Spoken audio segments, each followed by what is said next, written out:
jailed union leaders. Labor leaders in July of 1886 say, enough with the major parties. The Democratic Party and the Republican Party are in the grasp of big business. They have no interest in the problems of working people. I'm going to form an independent Labor Party. I'm going to run somebody for mayor. And they begin to court Henry George. Henry George did not look the part of political savior.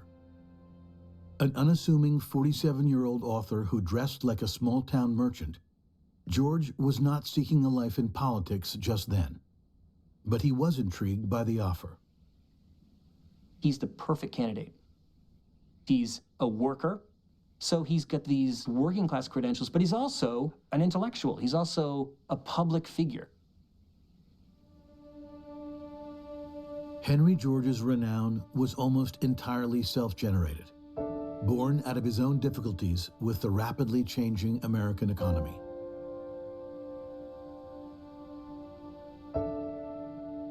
A native of Philadelphia, George had gone west to California when he was just 19 to make his fortune. He tried his luck in the goldfields, set type in printing firms, and even sold hand-cranked clothes dryers door to door to support his young family. The goldfields were so... Nothing worked. His low point came the day his second child was born. His wife and died. his new printing business was I'm guessing. failing. I have no idea the way they made it sound. He is absolutely broke, and he doesn't know what to do. He's completely desperate. Now he has a family to provide for. So he steps out onto the street, and he walks up to a man and says, "Can I have $5? And the man gives him the $5 bill, and George writes, "I was desperate enough to have killed him for that money." Henry George sort of imprinted in that moment in a way he's never going to forget. Here he is, this hardworking, smart, ambitious man, and he's out there on the streets begging for his little family. He begins to wonder what's going on. This is a country with plenty of land. It's a country with plenty of resources. It's a country with millions of people who want to work and who can't. What has gone wrong? George spent nearly a decade parsing the riddle and emerged with an answer.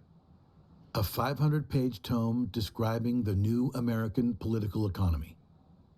He produces this book that draws everyone's attention to what ought to have been plain as a nose on their faces, the sheer fact of inequality, poverty amid plenty. What George recognizes is that along with American progress, with the development of the economy, with the development of great fortunes, there's also the development of poverty, that the success of America is not uniformly spread. He said that it's not fairly spread. It is as though an immense wedge were being forced through society, George wrote. Those who are above the point of separation are elevated, but those who are below are crushed down. Henry George self-published his new book, Progress and Poverty, and moved to New York in 1881 to promote it. It will ultimately be considered a great book, he told his father. This I know. He was right. Progress and Poverty was a surprise bestseller.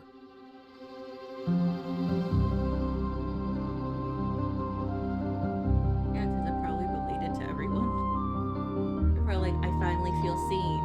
I finally feel understood. I've been waiting for this.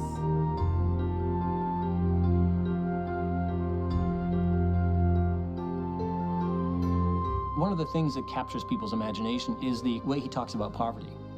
He breaks with the American tradition, which always said poverty is the result of your own failures. George says it's not your own fault. It is the fault of the way we have organized our economy, the way we've allowed certain things to develop. Maybe we need to like do a national reread that book and make it a bestseller again, and maybe have it reread again. We need to do mandatory reading. Checked and uncontrolled. Oh. There's no reason for anybody to be poor in America. Yep, no reason. Labor parties had run candidates for mayor in New York before. They rarely polled more than several hundred votes. But in the fall of 1886, with little more than a month to Election Day, Henry George agreed to toss his hat in the ring on behalf of working people. He sees it as a way to popularize his ideas. The 1%, as George calls it, owns New York. So for him, it seems a perfect example of the problems that he talked about in his book. He accepts the nomination, and over the next 5 weeks or so, they launched the most incredible campaign in New York City history. Until the Ramam Donnie.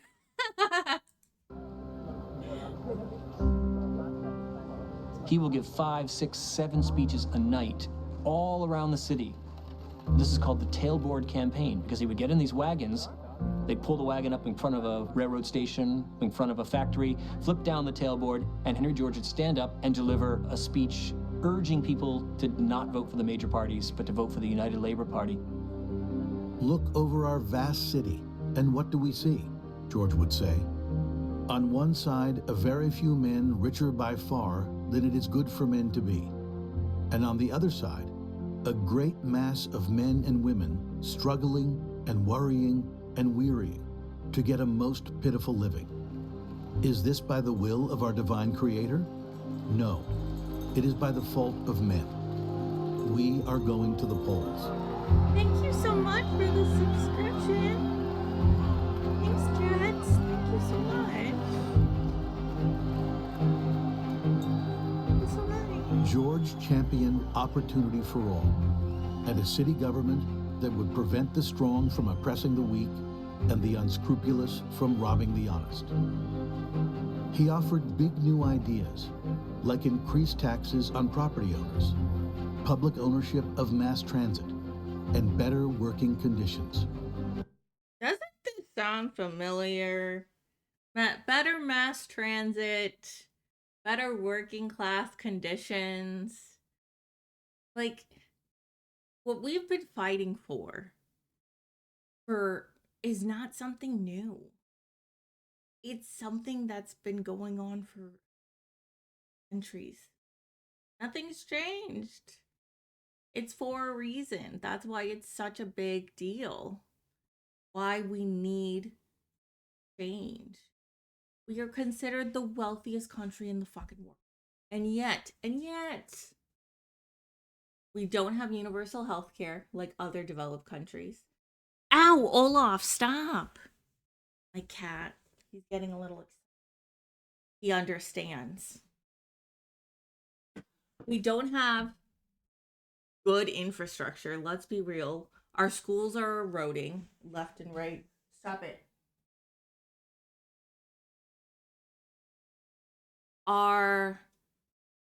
Every single day we are losing jobs. I mean, they're saying that since Trump became president, we've lost over 1 million jobs.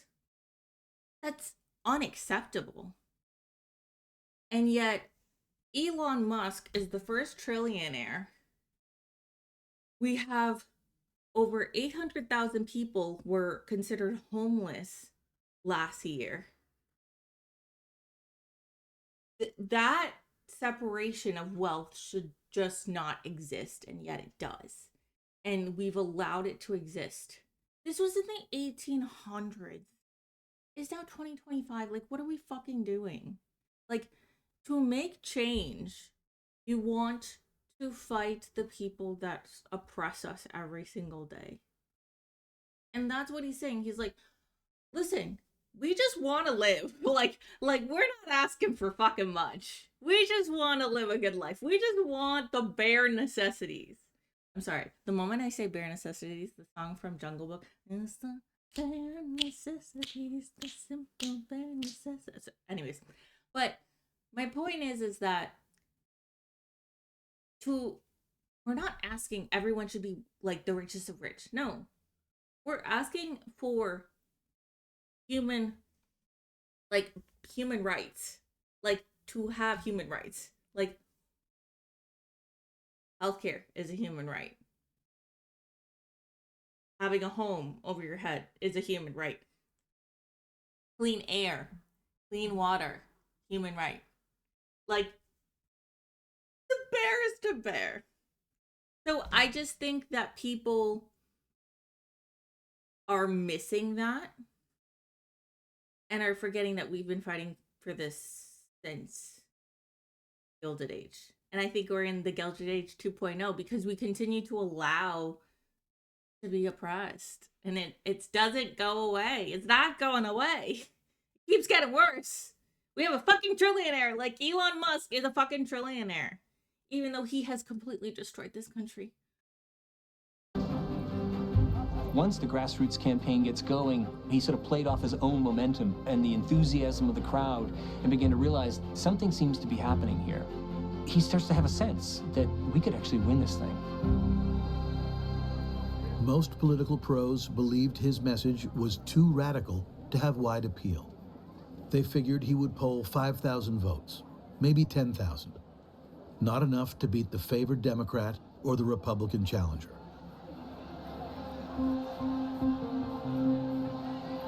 On election day, right out of the gate, people are reporting huge turnouts. Sounds so familiar. Recent election in New York City. I don't know. Who knows? At the end of the day, George finishes second.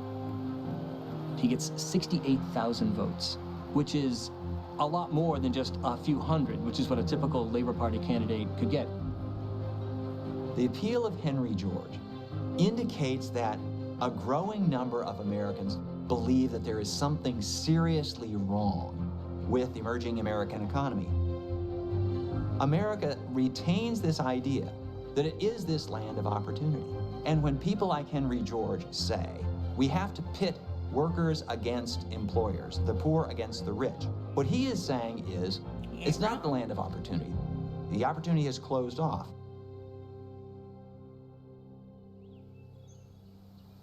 This is literally so rum dog. Like, what the fuck? J. Pierpont Morgan valued order and stability. JP Morgan, the bank, that's currently in a lot of trouble for covering up for Epstein. Just saying. Above all else. He demanded routine.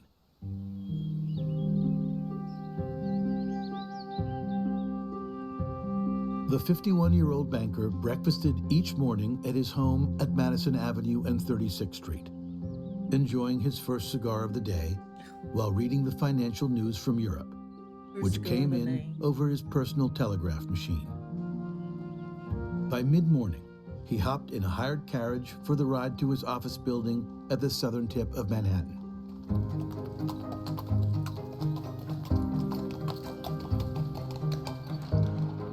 Half an hour later, he was on the narrow cobblestone lane where modern American finance was being invented. Wall Street. When he closed the door to his glass office, J.P. Morgan rarely looked up from his paperwork. Everyone at Drexel Morgan & Company, even his partners, knew not to interrupt him. Morgan was definitely the boss. He was a very confident person, and when he determined what was the right path of what to do, he did it. He was undisputedly the final word. Morgan came from a moneyed family, moneyed in 2 cents. They were wealthy, but in addition, they were in the business of money. And Morgan understood at a very early age that money was what made everything else happen. Pierpont's father, Junius Morgan, was a powerful London-based American banker who had introduced his son to his network of European investors and taken pains to ready him for a life in finance. I wish to impress upon you the necessity of preparation for responsibilities, Junius had told his only surviving son. Be ready to assume and fulfill them whenever they shall be laid upon you. Junius was a very exacting, but also very attentive father. I'm not gonna lie, that's a pretty fucking cool name. So he's very, very interested in Pierpont's moral, intellectual health and development. His father had groomed him for business, And he not only accepted it, but I think also expected it of himself. JP Morgan sees himself as a nation builder, as a person who's not only carrying out private business transactions, but as a person really at the center of this new, emerging, booming American economy, booming American society.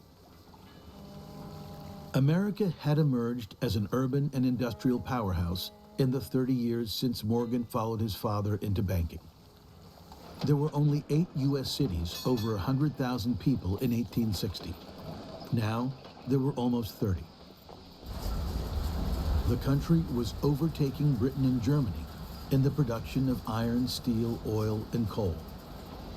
European investors wanted a piece of the American action and turned to Morgan to get it. Think of him as a conduit or a pivot between European capital and American industry, and especially American industry that's dependent on large sums of foreign capital, and that will be the railroads.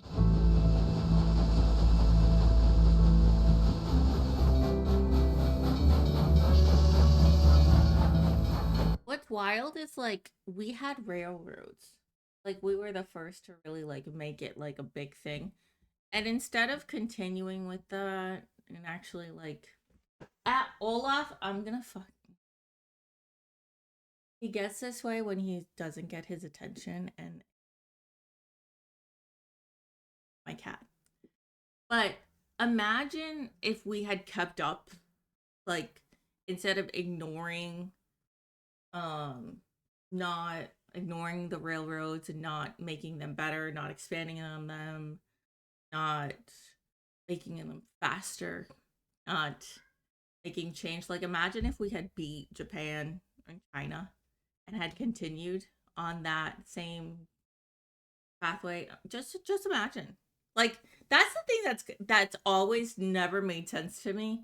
Like the one thing that I've never understood is like we were number one with railroads and trains. And you would expect that you would want to become the best. You were the first to really make it part of your entire economy. First to really make it known. First that created a bunch of jobs. Like it was a huge deal. You would expect to do more with it. I've just never understood why we just like kind of ignored that part of like that entire entity, like, and just focused on planes and cars and just completely. I feel like if you want to be a superpower, yes, the United States became it without it, but still, if you want to become a superpower, why don't you just do it all together? So like railroad, cars, planes, like all together. I've just never understood that. It's never made sense to me.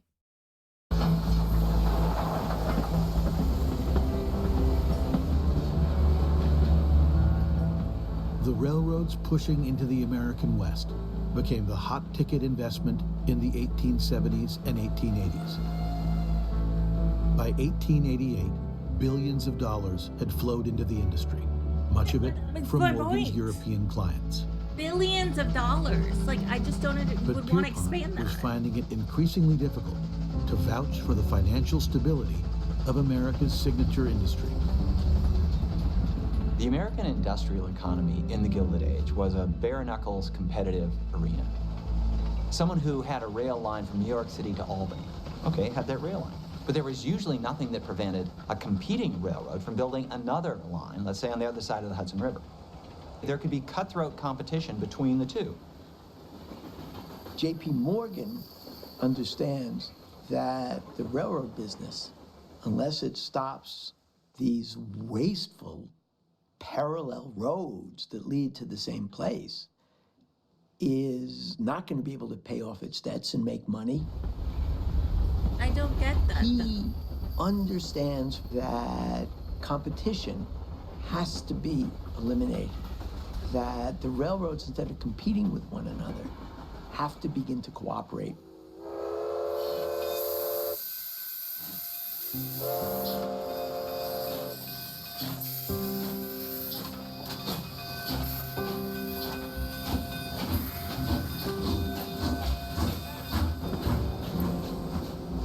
In the Christmas season of 1888, between tending to the plans for Madison Square Garden and paying for a holiday dinner for 200 orphans at the East Side Newsboys Lodging House, Morgan convened a gathering of 14 key railroad presidents. This is a guy who can beckon these corporate titans to his home, and they show up. Imagine. I mean, peasants. Morgan had already established a reputation for his commanding presence, his own internal discipline. He was a man of a kind of iron will. And his purpose at that meeting is to begin to establish among them some kind of self-conscious reining in of their competitive instincts. Something that has ruined the United States. Morgan hosted a series of meetings over the next 3 weeks, with harsh words cutting through the halo of soft electric light in his Madison Avenue mansion. Amid his growing trove of treasures, paintings, tapestries, medieval armor, ivories, and ancient bronzes, Morgan bullied and cajoled. "Your railroads belong to my clients," he gruffly reminded the bosses. Oh my God. He's a Who very does he large. look like? He looks like a mixture between Albert Einstein and Steve,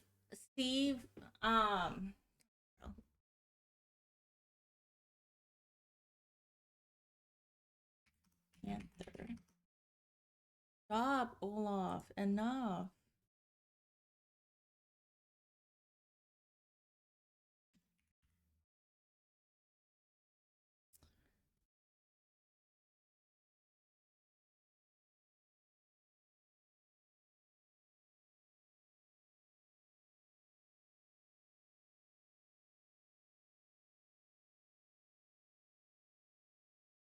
Oh, here. Like, you see it?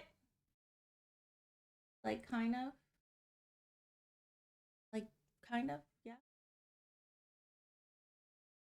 Maybe? Kind of? I don't know. I feel like that's him. Man. And people always talk about his piercing eyes, intimidating, hawk-like eyes.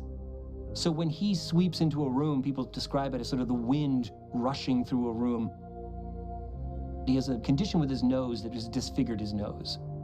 It's enlarged, it's red. He knows that it's a bit unnerving, and that actually played to his advantage in these close negotiations.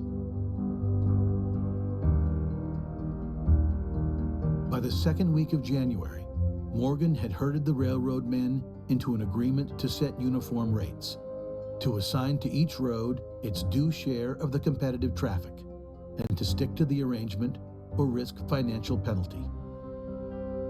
The commercial treaty lasted only a matter of weeks.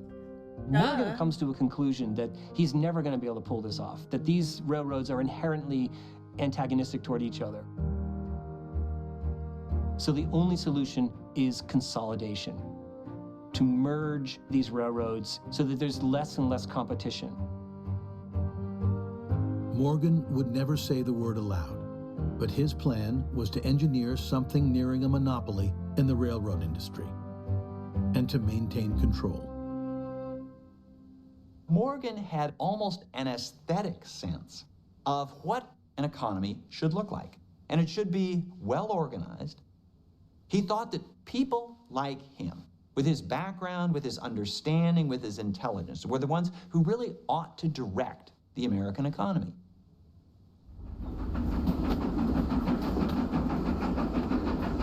Problematic as they were, the railroads were proving to be the engines of industrialization on the American plains.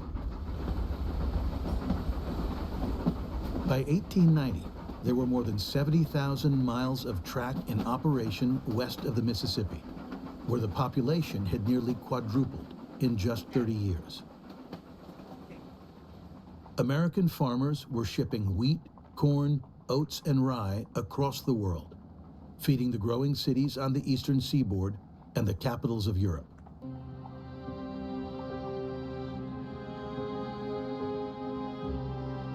But the men and women producing this bounty weren't seeing many of the benefits.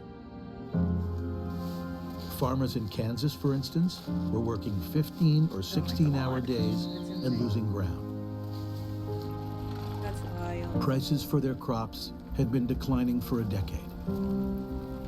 And with Trump's tariffs, like, he's completely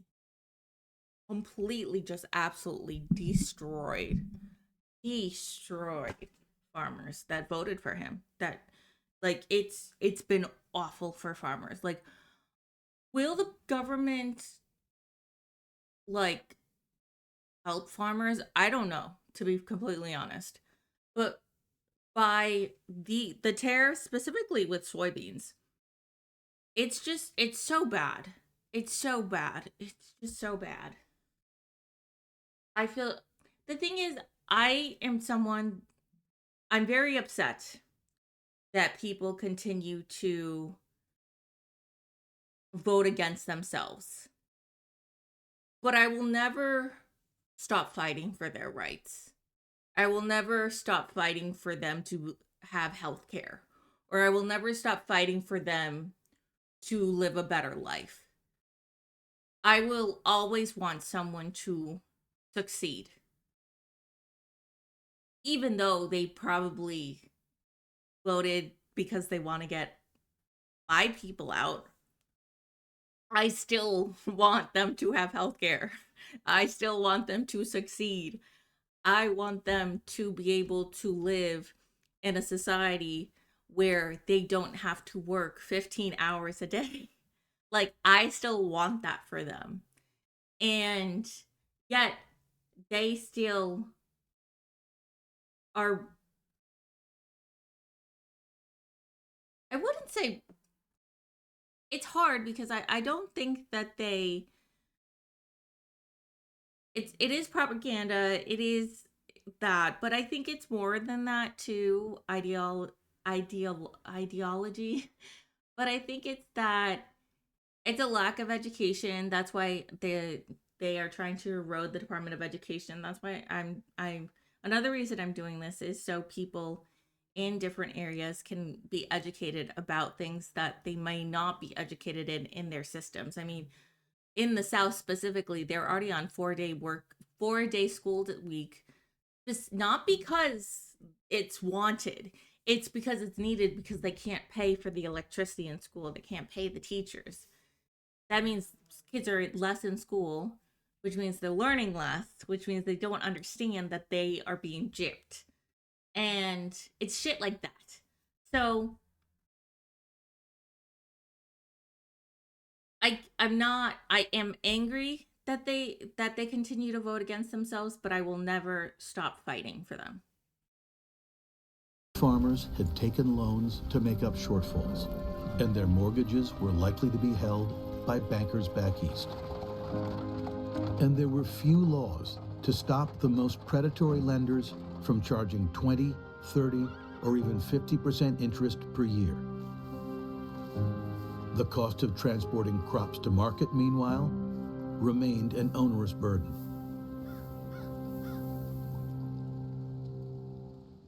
The only way to get their goods to market is on the railroads, and they've kept rates high. These are not the small family yeoman farmers that Thomas Jefferson envisioned as the heart of America. These are farmers who are in debt to the banks and who now have to pay a huge chunk of their income to the railroads. There are memories that people still have of what it was like before industrial capitalism. That, of course, is rooted in the agrarian past, the small proprietor past. It is also redolent of a more egalitarian vision of society than the one that's emerging. There was a feeling that control had shifted from Kansas to the East Coast. They looked at their own lives and they say, 50 years ago, when my grandfather was young, he controlled his own life. This idea that people ought to be in control of their destiny is something that's very powerful. Yeah. You constantly hear the American dream, the American dream. You want the American Frustration dream. in Kansas had sharpened into resentment and scorn. Among the loudest voices of protest on the hot, dry prairie was a 39-year-old former school teacher and licensed attorney named Mary Elizabeth Lease. She was an energetic agitator who made a living giving speeches in support of underdogs, I love labor these badass unionists, women. suffragettes, Yes. and in the summer of 1890, the Kansas farmer. She flashed across Kansas in that day of turmoil, one well-known editor remarked. A harridan in the eyes of her enemies, a goddess to her friends. I think she was a little of both. She's apparently just a riveting orator. She has a tremendous voice. She can speak to crowds of thousands. And she also has a tremendous memory. She can speak for a couple of hours without reviewing any notes. And clearly, she strikes a chord. Mary Lease could empathize with the thousands of Kansans whose daily lives balanced on a razor's edge between plenty and want. She was one of them. Lease was the sixth child of immigrants who had fled the Great Famine in Ireland. Her father and one brother No wonder she's fucking badass. She's from fucking Ireland. Duh. died fighting for the Union in the Civil War. That makes sense. Another brother was killed when a train crushed him while working as a laborer for a railroad corporation. In the early 1870s, when Lease was still in her 20s, a nationwide economic depression swept away her husband's pharmacy business and all of their savings. They lose everything. She's very embittered by poverty and frustrated and comes to feel that, that the social order just isn't fair. Women could not run for state office in Kansas in 1890, but Lease helped to spur the founding of a new local political organization, the People's Party, widely known as the Populists. The populists believe that they're being ripped off, that industrial capitalism discriminates against them, and they're right. The populists organize politically to do something about that.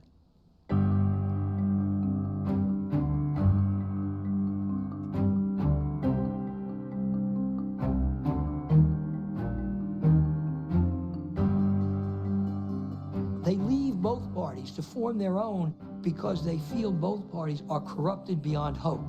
I feel like this is telling us that we really need more parties in the United States.